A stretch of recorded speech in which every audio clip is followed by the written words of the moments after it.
venus aujourd'hui, vous tous. Vous êtes venus, d'abord parce que vous êtes invités. Alors d'ordinaire, quand on est invité par quelqu'un de très gentil comme le Haut Conseil international de la langue française, on vient. Alors qui donc? Le Haut Conseil international de la langue française. C'est un organisme informel, c'est un réseau, c'est un réseau qui n'a pas de pignon sur rue, ni de personnalité juridique, mais qui est particulièrement actif, qui a été créé le 18 juin 2020, 18 juin, et oui, date symbolique pour certains d'entre nous, au moins, et qui comporte 34 associations pour le français et la francophonie. 34 associations au total, dont 29 françaises. Ça veut dire que les autres sont dans d'autres pays francophones. J'y reviens dans un instant. 34 associations qui sont d'ailleurs représentées ou qui seront bientôt ici, puisque la séance devait commencer plus tard. Et 187 personnalités importantes du Haut Conseil, des personnalités de diverses couleurs politiques, religieuses, scientifiques, littéraires, tout ce que vous voulez, mais réellement de hautes personnalités. Pourquoi avons-nous fait ça? Nous, les petites associations, au début, Avenir de la langue française, enfin vous allez en entendre 3 tout à l'heure, Avenir de la langue française, Courriel, Défense de la langue française, qui n'est pas une petite, qui est une grande association, la plus grande par son nombre, vous verrez tout à l'heure. Eh bien, bonsoir, quelle est votre drogue? Nous n'étions pas audibles lorsque nous voulions peser de la manifestation, les autorités. Pardon? Vous participez à la manifestation? Je filme simplement, comme qui dame. Politiques. Ah, mais vous participez pas à la manifestation? Bon, si, j'y suis. Je suis au milieu, donc bon, ça ne doit pas y participer. Et même groupés, parce que nous avons réussi au fil des années. Dites-moi, expliquez-moi ce que c'est. Ces petites entités. Que proposez-vous, monsieur? Vous tendez un petit prospectus. Un groupe de moustiques pour piquer un peu plus. Ça n'a pas suffi. Alors nous nous sommes dit qu'il fallait au-dessus de nous. Vous semblez le garder pour vous, donc je vous laisse. Et des personnalités reconnues de diverses origines et de diverses familles politiques. Comme disait Barès en son temps, il fallait représenter les diverses familles spirituelles de la France. Nous avons réussi à le faire au sein du Haut Conseil, devant des gens de tous bords au sein de ce Haut Conseil. Et le Haut Conseil, il a déjà agi, notamment contre le coup d'État réel qui s'est passé à Bruxelles de la part de Ursula von der Leyen à la tête de la Commission, du Parquet européen aussi, même de la Cour des comptes européenne, qui ont toutes les trois décidé comme des grandes que, après le départ des Britanniques, c'est-à-dire post-Brexit, eh bien, on n'allait tout de même pas abandonner l'anglais. Il fallait surtout garder l'anglais et même lui donner un statut particulier, celui qu'on a appelé de langue commune. Et cela en infraction totale à l'égard de toute la législation européenne, à l'égard du traité de 58, à l'égard du traité de 57, pardon, le traité de Rome en 57, à l'égard de la charte des droits fondamentaux, à l'égard de la charte des langues officielles et du travail, ça s'appelle le règlement numéro 1 de 1958. Tout ça des textes européens qui régissent le fonctionnement de l'Union européenne dans ses institutions. Eh bien, 3 de ces institutions ont décidé comme des grandes, eh bien, ma foi, on allait avoir maintenant pour communiquer l'anglais, langue commune. Alors nous avons naturellement le Haut Conseil, constitué en partie pour ça d'ailleurs, a tout de suite lutté contre ça, auprès de nos dirigeants bien sûr, auprès des parlements européens, auprès de tout ce que vous voudrez, et même auprès de la Cour de justice de l'Union européenne, en faisant un recours. Naturellement, comme nous le savions, le recours a été rejeté, mais c'était un combat qu'il fallait mener à notre avis, un combat pour l'honneur. Nous ne pouvions pas, nous, associations, ne rien faire contre ça. Je pense que vous l'avez approuvé. Nous avons perdu, mais la cause L'association Courriel vous souhaite la bienvenue. Merci. Notre combat est multiple. Nous priver petit à petit de notre langue maternelle, l'attaquer sur son sol même dans notre quotidien a d'immenses répercussions dans lesquelles nous nous retrouvons tous et contre lesquelles nous nous retrouvons aujourd'hui. Notre mode de pensée, analytique mais créatif, notre conception humaniste du monde, notre lien, notre sentiment d'appartenance collective, tout cela et bien plus est codé dans notre langue. Tout comme chaque culture et chaque peuple a ancré dans son imaginaire et son mode de vie dans la sienne. Mais ce n'est pas tout. Sachons voir le déclassement terrible de nos travailleurs que l'anglais met en concurrence au travail avec le monde entier. L'anglais, langue des affaires, langue de la délocalisation, oui. Sachons défendre notre pays contre cette discrimination sans précédent qui atteint déjà nos travailleurs. Leur quotidien est là, leur soutien à notre cause aussi. Mais la délocalisation concerne aussi les savoirs, ceux que l'on n'enseigne plus en français dans les masters, ceux que l'on ne pratique plus dans les entreprises, ceux que l'on n'augmente plus dans les publications scientifiques et universitaires en anglais. Défendons la langue française et toutes les langues du monde face à l'anglais de la casse sociale et de la déculturation. Défendons la langue française, non parce qu'elle serait meilleure qu'une autre, mais parce que c'est la nôtre et que nous ne nous laisserons pas dépouiller. C'est bien, formidable. En plus, il a tenu ces 2 minutes. Alors, nous avons terminé avec les associations proprement dites, et je voudrais vous dire qu'il y a d'autres associations qui sont représentées ici, soit physiquement, soit par des messages, parce que vous êtes venus, parce que vous avez senti que dans le communiqué de presse que je vous ai envoyé, c'était un appel non seulement du peuple français à venir parler de ce qui le touche au plus profond, mais c'est également d'autres peuples de la francophonie, c'est-à-dire les Québécois et les Acadiens, les Suisses romans et jurassiens, les Belges wallons et bruxellois. Bon, et les Québécois sont très représentés aujourd'hui. Il y en aura un qui parlera par la bouche d'un de nos militants, Charles Durand, tout à l'heure. C'est Impératif français. Il vous dira, Charles Durand vous dira ce que c'est exactement. Mais c'est la plus grande association québécoise militante pour le français au Québec, en Acadie, dans le reste du Canada. C'est la plus importante. Ils sont avec nous, ils sont membres du Haut Conseil de la francophonie dans la section Québec, évidemment. Bien. On a réussi à les avoir facilement d'ailleurs, parce que j'ai été au Québec dans certaines périodes de ma vie. Bien. Alors, voilà. Donc l'association québécoise Impératif français est là, et vous l'entendrez par Charles Durand. Il y en a une autre qui m'a écrit, qui m'a envoyé un message émouvant. C'est une association, vieille association québécoise, qui s'appelle l'Association des scientifiques pour l'usage de la langue française, l'ASULF pour les intimes. Et l'ASULF, présidée par Madame Pierrette Vachon-L'Heureux, aurait bien voulu être là aujourd'hui. Elle a envoyé un message de soutien particulièrement émouvant, particulièrement fort, et je pense qu'elle sera bientôt aussi dans le Haut Conseil, dans la section Québec. J'ai eu beaucoup d'autres messages de soutien parlants. J'en ai un, avant de vous donner des soutiens écrits, j'en ai 2 là tout de suite. J'en ai 2, d'abord de Paul-Henri Jean-Debien, qui vient en moins d'1 minute vous donner son soutien. Qui est Paul-Henri Jean-Debien? Il ne m'a même pas prévenu. Il ne m'a pas prévenu. Il est venu de Belgique, où il est, ce que certains d'entre vous savent, depuis le 18 juin 2011. Il est président du rassemblement Wallonie-France. Bien. Paul-Henri Jean-Debien a 2 mots à vous dire.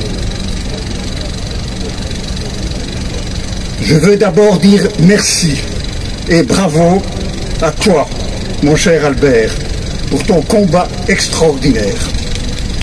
C'est aussi le nôtre. Au nom des Wallons, j'adresse à chacun d'entre vous notre salut républicain, notre fraternité, notre solidarité. Le grand Léopold Senghor disait, dans les décombres de la décolonisation, nous avons trouvé un trésor, la langue française. Oui, la langue française est notre trésor à tous, et la francophonie est notre privilège.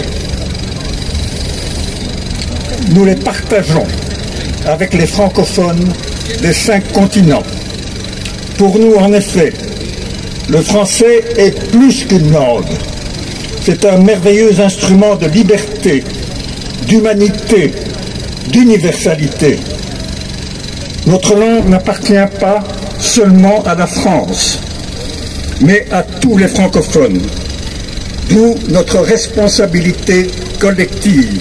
Oui, notre langue est notre patrie, mais cette langue a dépassé elle-même son précaré, puisqu'elle s'est répandue dans les 5 continents. Préservons-la avant qu'il soit trop tard. Exigeons de nos autorités une vraie politique de la langue.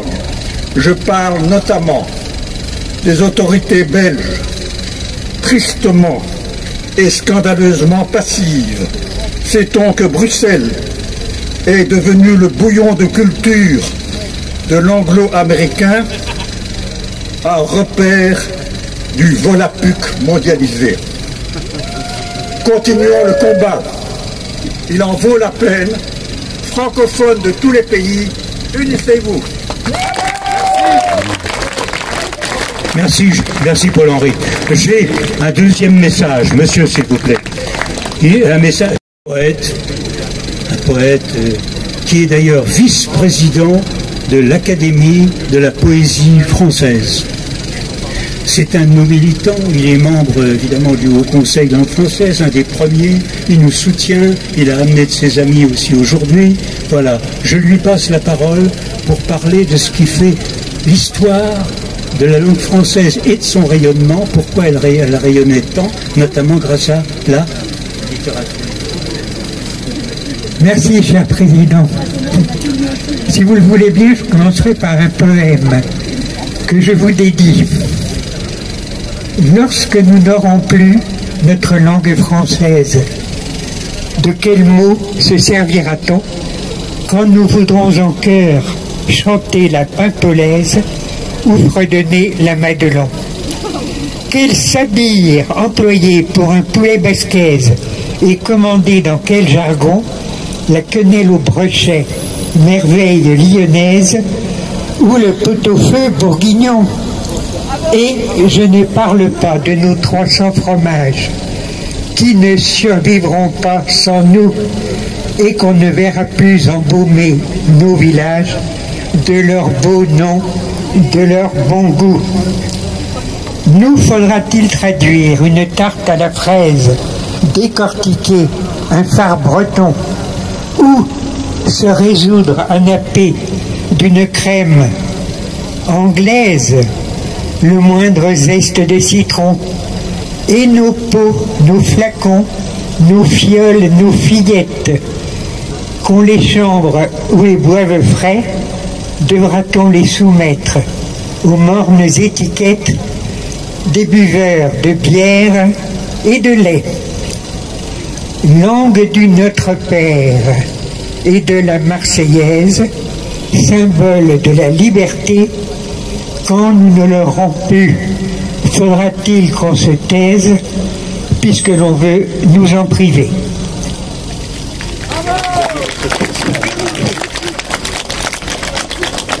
Voilà le texte proprement dit. Et voilà, c'était en guise de hors-d'œuvre, si vous le voulez bien, car il est bon quand même de laisser la place au poète, la poésie étant le ciment de l'âme et le pain de l'esprit. Dois-je vous rappeler, chers amis, que la littérature médiévale fut le premier vecteur d'influence européenne de la France avant sa puissance militaire, avant sa puissance politique. C'est de France que vient le roman, non seulement avec les aventures chevaleresques tirées de l'Antiquité, mais surtout le roman courtois et la poésie de la fine Amor. La fine Amor, c'est Chrétien de Troyes, et c'était tout de même le XIIIe siècle. Denis de Rougemont en a exprimé la quintessence dans son ouvrage sur l'amour et l'Occident. Rivarol, le grand Rivarol, a pu écrire que la langue française a une probité attachée à sa vertu. C'était dans son discours sur l'universalité de la langue française. Et Frédéric de Prusse, lorsqu'il conversait avec Voltaire, qualifiait notre belle langue de véhicule des soupirs. Depuis 800 ans, notre littérature a toujours été au premier rang, ce qui explique pourquoi elle a été un facteur de rayonnement constant, aussi important que nos armes et que nos lois. Napoléon, le grand Napoléon, dans son exil de Sainte-Hélène, a exigé de son geôlier de ne s'exprimer qu'en latin, voire en italien. Il a toujours refusé de prononcer le moindre mot anglais. Et Victor Hugo, que je salue non seulement comme le grand poète qu'il est, mais également parce que c'est mon arrière-arrière-grand-oncle, car il a épousé la sœur du grand-père de mon grand-père. Donc, l'oncle Victor, proscrit dans les îles anglo-normandes pendant près de 20 ans, n'a jamais cessé d'y parler exclusivement en français. Il a toujours refusé le moindre mot anglais et il sous l'occupation même, nous n'avons pas été contraints de parler allemand. Et Alphonse Daudet, dans sa dernière classe, c'est dans les contes du lundi, et je vous invite à le relire, Alphonse Daudet, dans sa dernière classe, nous donne l'exemple en proclamant par la bouche de son héroïque personnage, le vieil instituteur alsacien, qui tient sa langue, tient la clé de sa prison. Je vous remercie.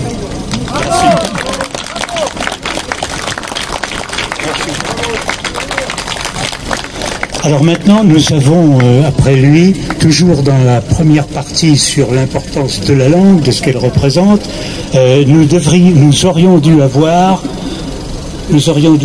Alain Borrer. Alain Borrer a dû, hélas, malgré lui, renoncer à se produire ici. C'est dommage parce que lui, dans ses livres, et notamment lisez le dernier, c'est un petit livre paru chez Gallimard qui s'intitule, tenez-vous bien, Speak White, Speak White, Speak White, pourquoi se priver, il y a un sous-titre, pourquoi se priver du bonheur de parler français. Le Speak White, c'était ce que les Canadiens, avant la Révolution tranquille, appliquaient aux Québécois, leur disant parler blanc. Vous voyez ce que ça veut dire? Bien. Et les Québécois ont fait la Révolution tranquille, ils ont été tranquilles depuis quelque temps à cet égard-là, et puis ils s'affaiblissent un petit peu en ce moment, hélas, et on recommence à leur dire « Speak White ». Bien, alors, Alain Borrer, parmi d'autres aspects, lui seul peut parler de cela. Il faut lire son bouquin pour bien comprendre le mécanisme, le logiciel de la langue, c'est-à-dire le cœur de réacteur de notre langue. Comment elle fonctionne grammaticalement pour exprimer ce que je vais vous dire, ce que lui vous aurait dit beaucoup mieux que moi, évidemment. C'est-à-dire, et je prendrai un seul aspect de ce qu'il voulait dire, ce qu'il appelle l'autrisme. L'autrisme du mot autre. Il n'a pas dit altruisme, ça existe l'altruisme, mais il dit autrisme. Ça veut dire, qu'est-ce que cela veut dire? Ça veut dire quoi? Ça veut dire tout simplement que l'autre, par la langue française, par les mécanismes de la langue française, existe et qu'on doit le considérer en ce qu'il est, avec sa couleur de peau, avec son sexe, avec toutes ses autres caractéristiques, la langue prévoit une diversification beaucoup plus importante que dans d'autres langues à cet égard, et les autres mécanismes de l'autrisme font qu'on lui doit un respect, un intérêt. C'est ce qui fait, alors là c'est le commentaire, c'est moi le commentaire que j'ajoute si vous voulez, parce qu'il faut quand même bien faire comprendre ce dont il s'agit. Ça veut dire en clair, dans les conséquences pratiques, que nous avons, nous, une politique culturelle, une politique qui a été d'expansion linguistique, d'expansion culturelle, mais une politique culturelle qui a surtout été marquée par le souci, notamment dans l'aide au développement, et on y viendra dans un instant, notamment dans l'aide avec quelqu'un d'autre, dans l'aide au développement, de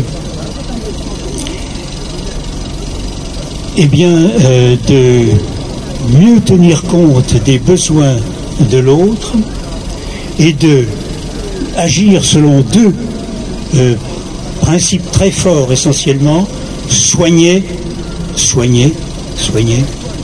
et instruire, enseigner pour élever, c'est-à-dire avec certainement une certaine présomption, hein, avec le désir en tout cas généreux chez beaucoup, hein, de faire partager, de partager avec l'autre, de faire partager par l'autre ce que nous pensons, ce que les gens de l'époque pensaient comme devant être bon pour tout le monde, devant être universellement bon, si vous voulez. Voilà. Et ça, c'est important parce que ça a marqué essentiellement toute l'action culturelle française et une bonne partie de cette part intéressante de notre politique étrangère. C'est important. J'insiste pas davantage là-dessus, mais songez simplement aux médecins du monde, aux médecins sans frontières.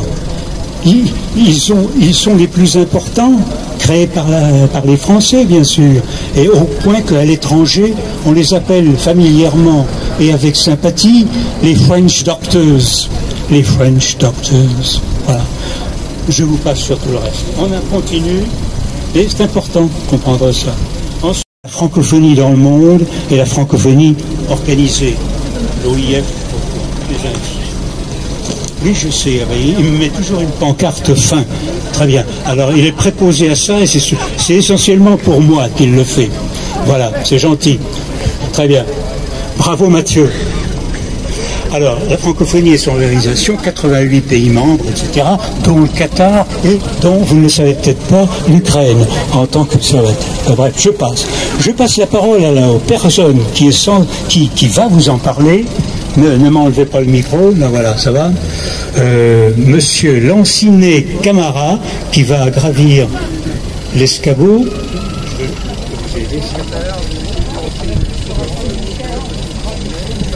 Monsieur Lancinet Camara est un journaliste guinéen de la plus grande des trois Guinées qui existent, c'est la Guinée-Conakry. La Guinée de Sékou Touré, pour ceux qui connaissent un peu leur histoire, la Guinée de Sékou Touré qui avait dit non au général de Gaulle en 1958 au moment des votes africains francophones sur l'adhésion à la communauté du général de Gaulle. Mort-né, bien sûr. Monsieur Lancinet Camara est un journaliste mondial. Il est familier des chefs d'État de France, d'Afrique noire, de Libye, de Barack Obama aussi. Il m'en a raconté des choses. Il préside l'importante Union internationale des journalistes africains, UIJA. Nous l'écoutons. Mes chers amis, vous êtes l'avenir de la langue française. Je tiens à vous dire que Victor Hugo, ce grand homme qui repose ici, a dit que ceux qui vivent, ce sont ceux qui luttent. Votre lutte contre les petits Poutine de la langue anglaise et qui veulent nous démoraliser, nous décourager. Il faut que ce petit Poutine de la langue anglaise sache qu'aujourd'hui, 20 mars 2022, nous sommes réunis pour dire que la langue française est une langue indestructible. Indestructible. De ce point de vue, Il faut que les autorités de ce pays, en commençant par le grand et jeune dynamique Emmanuel Macron, comment se fait-il en cette période électorale, il n'a pas le courage de mettre en avant les valeurs littéraires de la France. Je n'ai pas vu, pendant les débats, un seul candidat dit « Nous sommes français et nous sommes fiers de l'être parce que nous avons une langue qui a prouvé que c'est une langue planétaire. » La langue française, elle nous permet d'être meilleurs. La langue française, elle nous permet d'être des démocrates. Nous sommes ouverts à tout le monde. La langue française, elle a apporté ce que j'appelle l'espérance qui était en voie de disparition à un moment donné. Aujourd'hui, plus que jamais, nous sommes non seulement décidés, je dis bien décidés, de faire de la langue française une langue qui sera définitivement acceptée à l'ONU. Oui, l'ONU impose l'anglais. Mais cette forme de vouloir caporaliser les autres, disons, marginaliser le français en faveur de l'anglais. Est-ce que quelque part, l'ONU sait ce qu'elle perd en marginalisant la langue française? Ici, au Panthéon, nous demandons au secrétaire général de l'ONU, et c'est un journaliste qui vous le dit, qu'il faut désormais faire passer la langue française au même titre, sinon mieux encore que la langue anglaise. Ce n'est pas une honte, ce n'est pas non plus une provocation, c'est une réalité. La langue française, elle nous permet non seulement d'évoluer quand il y a des dictateurs, quand il y a des criminels, quand il y a parfois du mensonge. Vous avez la langue française qui s'érige et qui dit non, c'est pas comme ça. Mes chers amis, il y a une dame qui s'appelait Dulcie September, une femme de combat, courageuse, un peu digne aussi bien de Simone Beauvoir, de Jean-Paul Sartre et surtout d'Émile Zola. Cette femme courageuse arrive à Paris. Elle avait appris que les armes vendues à l'époque aux tenants de l'apartheid en Afrique du Sud, que ces armes passaient par Paris. Et alors, comme toute femme combattante, aimant la littérature française, aimant la France, elle décida de venir ici pour interpeller le gouvernement français de l'époque de la gravité du fait que des armes qui passent par Paris tuent des Africains en Afrique du Sud. Les services secrets de l'apartheid ne lui ont pas pardonné. Les services secrets qui étaient au service à l'époque de l'apartheid se sont ligués en disant il faut l'éliminer, coûte que coûte.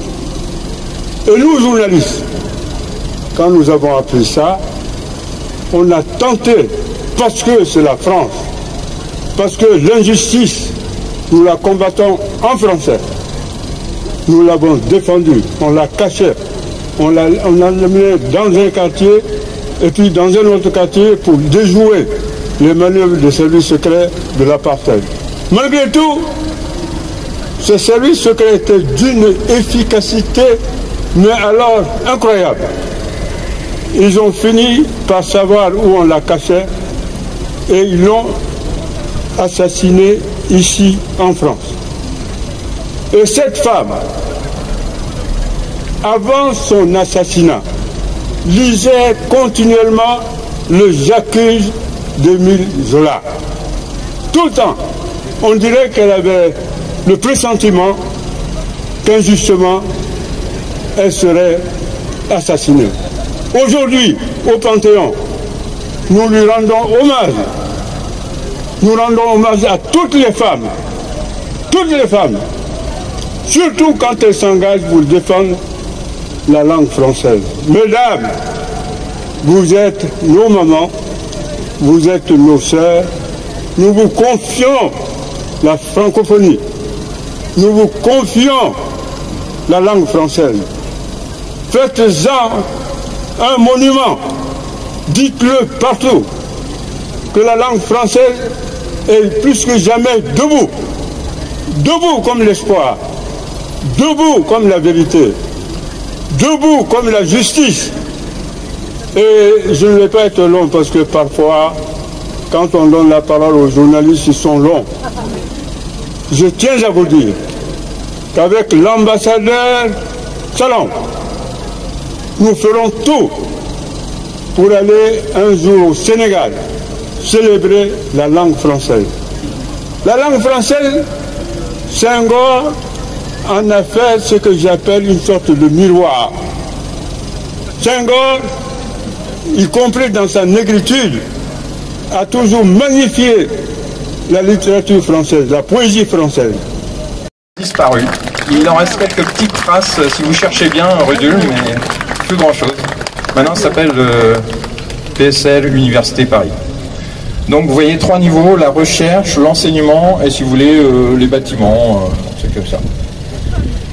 Donc il y a quand même une note d'espoir pour l'avenir. C'est comment bon, on peut critiquer tous ces gens-là, mais si vous voulez, il faut proposer une solution alternative. Bon, désolé, je suis un scientifique, donc je ne maîtrise pas aussi bien qu'il le faudrait la langue française, mais bon. Donc il y a ce qui s'appelle la traduction automatique, qui fonctionne assez bien depuis peu, depuis disons 2017.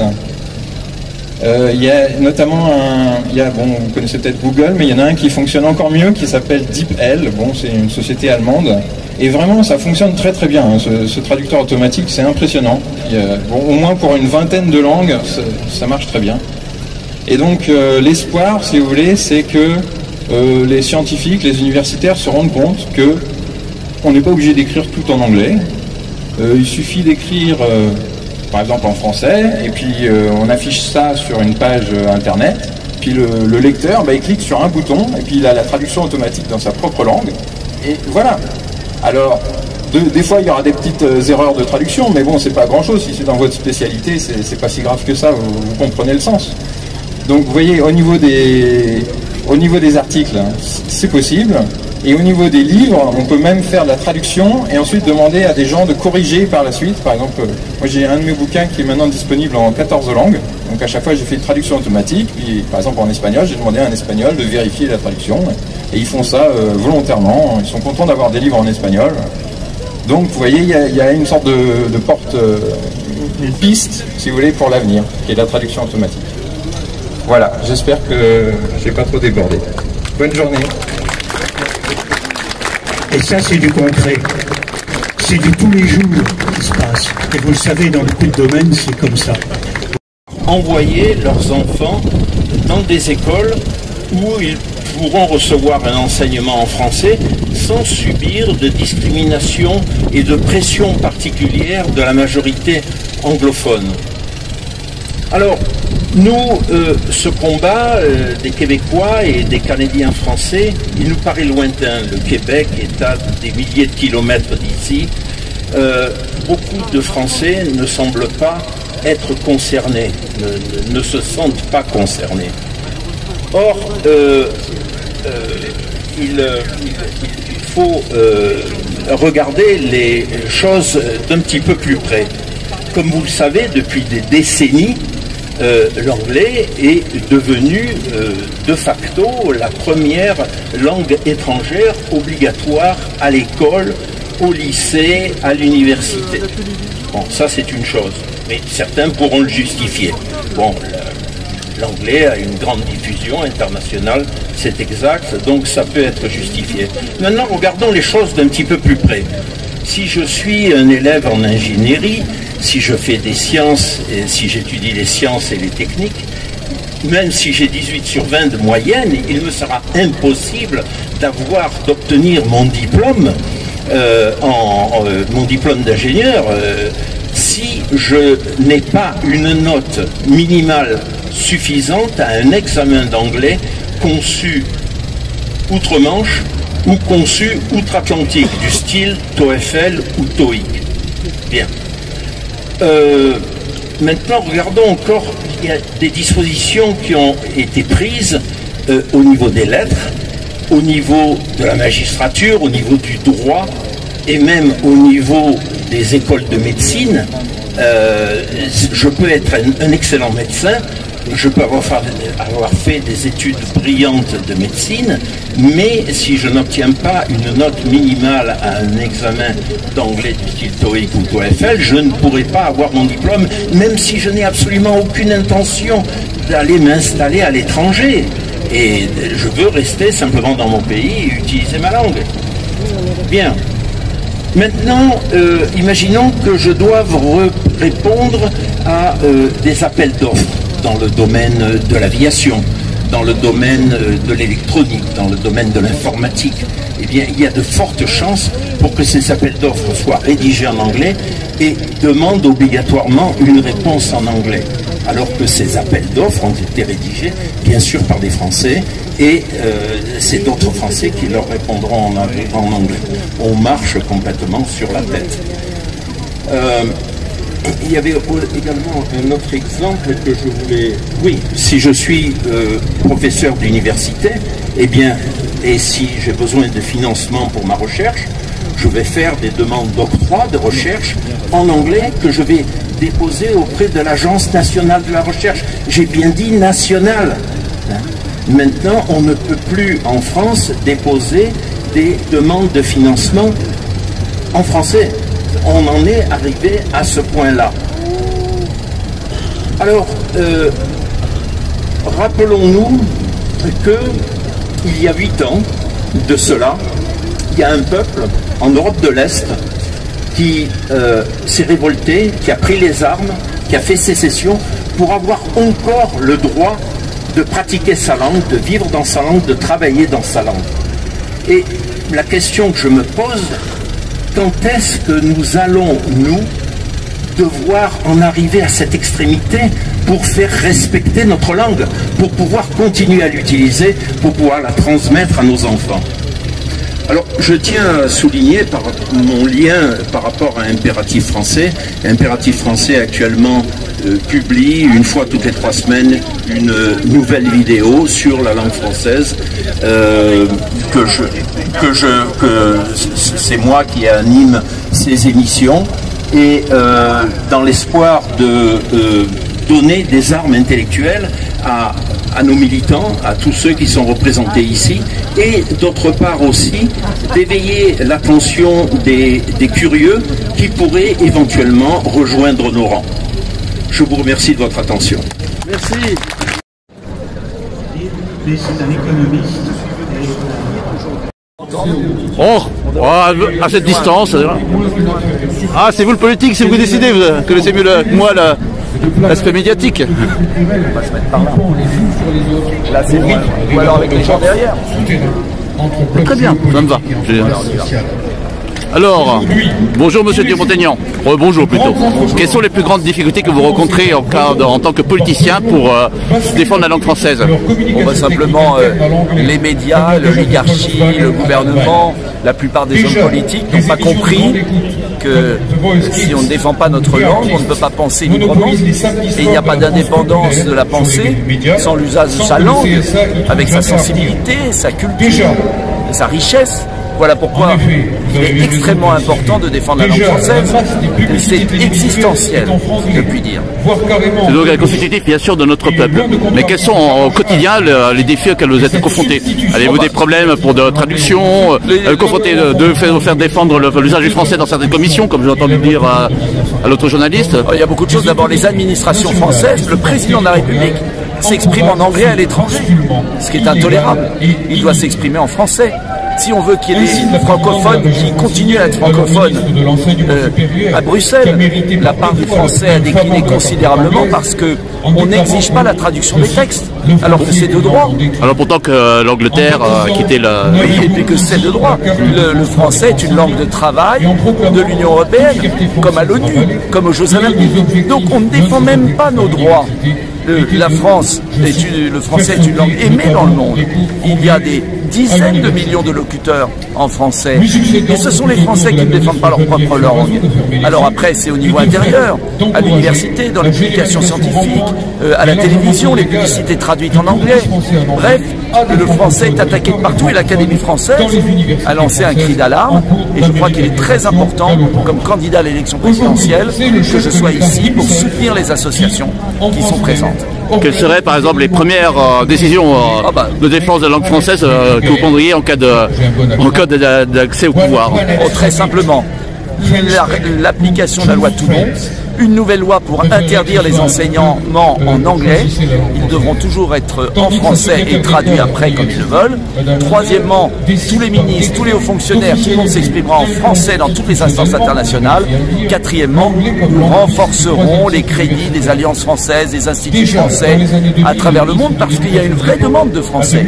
Quels seraient les secteurs, excusez-moi, quels seraient les secteurs géographiques que vous chercheriez sur lesquels je chercherais à agir plus particulièrement pour défendre ou propager la langue française? Il faut le faire partout, il y a une demande très forte. En Afrique, bien sûr, mais pas seulement, en Amérique du Sud, aux États-Unis. Et vous savez, ce sont les Français qui ne défendent pas leur propre langue. Il y a une demande, il faut y répondre.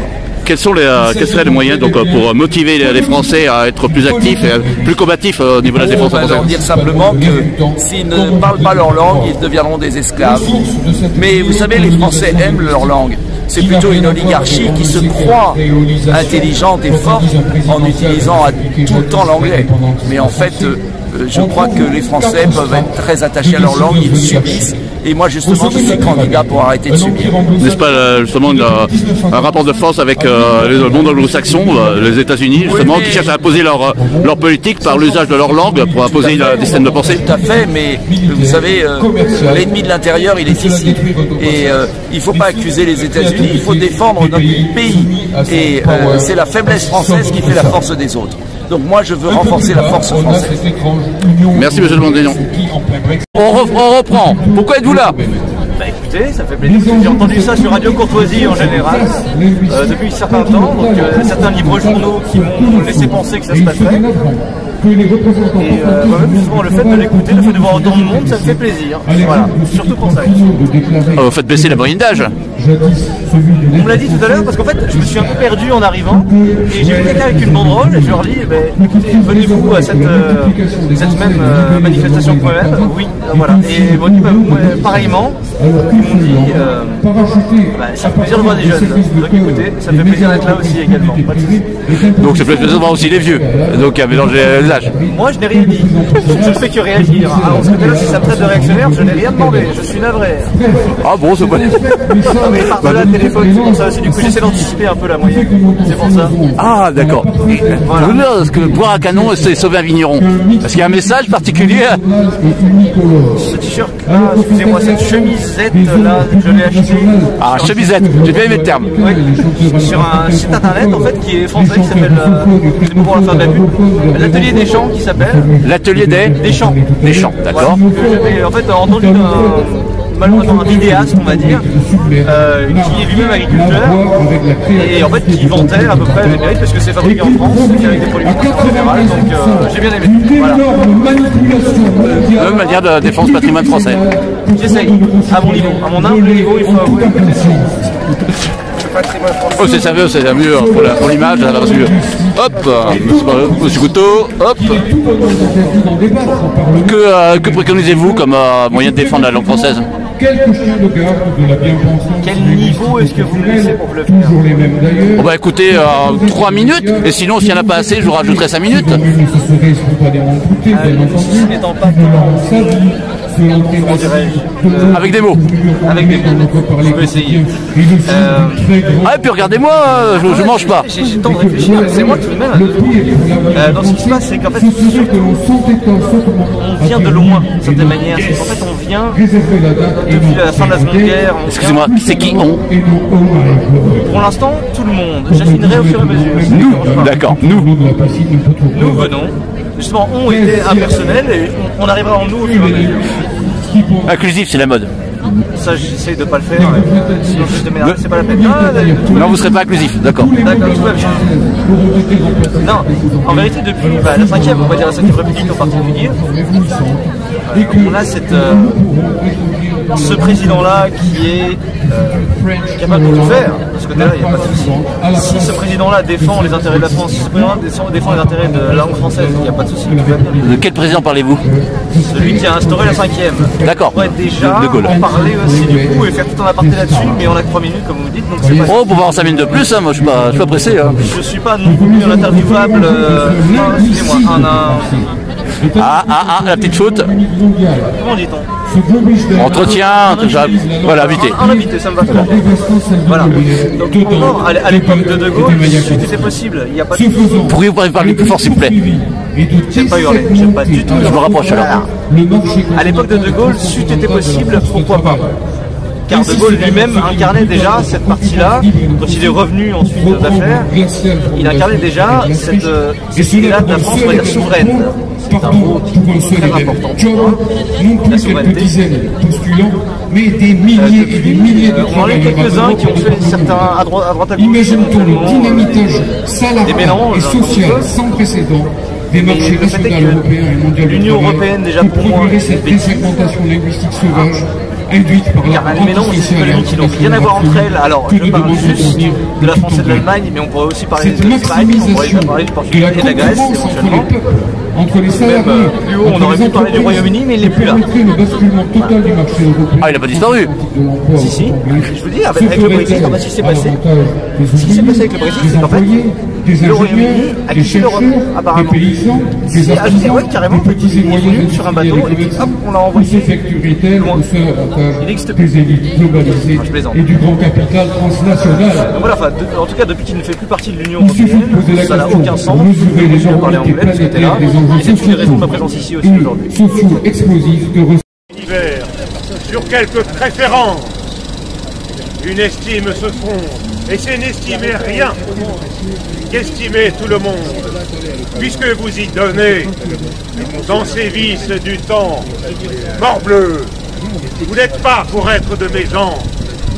Je refuse d'un cœur la vaste complaisance. Je veux qu'on me distingue, et pour le trancher net, d'amis du genre humain, des points du tout mon fait. Molière. Je dédie ce message de soutien au président de la République, qui est le protecteur de l'Académie française et qui dit des phrases du modèle de celle-ci, ce lieu où l'un des grands hommes qui est enterré, oui, l'un des grands hommes qui est enterré, etc. Donc un président de la République qui ne connaît même pas la grammaire. Merci. Bon, merci. Merci à notre 10 heures. Je conclus très vite la clôture. C'est une clôture technique des interventions. Merci aux intervenants fort divers, mais bien complémentaires, vous l'avez vu. Merci à toutes les opinions politiques pratiquement été représentées. Merci à vous tous, mais tous unis pour la même cause, celle de la langue et de son maintien et de sa défense vigoureuse. Merci à vous tous qui êtes venus à cette belle journée. En venant, vous attendiez d'avoir un vrai partage de ce que vous sentiez, de votre incompréhension de la dérive linguistique du pays, de ses élites, de ses dirigeants, votre colère contre l'injonction quotidienne de fait. Ah, vous ne voulez pas de l'anglais? Eh bien, on vous en fera bouffer quand même.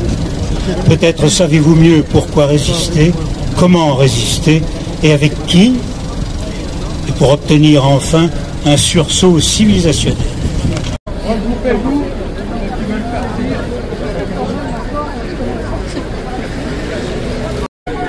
On y va.